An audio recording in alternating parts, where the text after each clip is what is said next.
Throughout the duration of the Citizen 410 Queer Virginia Symposium class, we learned that having support from an individual's institution of education throughout all levels is vital to the success of queer students in their present and for their future. Knowing this, we wanted to find out what campus funded and backed support and resources were available for queer students at Longwood University and how accessible they are for the student. We have the Office of Multicultural Affairs, so the office where I am. We have, two organizations on campus. We have Pride as well as Gamma Rho Lambda. We have the Title IX office, and then we also have counseling and psychological services. And one of the resources that they are creating, or that they have created this year, is a queer support group. And so that, I think, has a lot of potential, particularly for a lot of our students to create those, important safe spaces.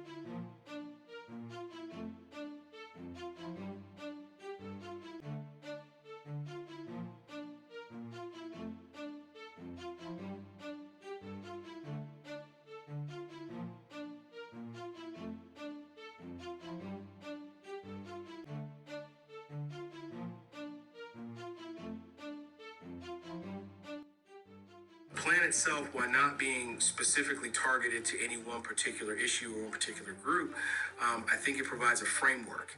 And so what it becomes incumbent for the institution to do is be transparent about where we are with the plan, sort of what's being done, and specifically how are we measuring, success. We know that with any plan, some things will be successful.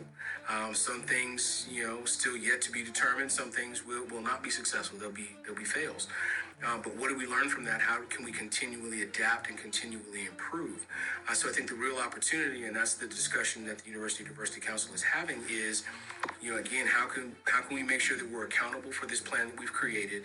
How can we be more transparent about the results that we are, gathering, in terms of the data?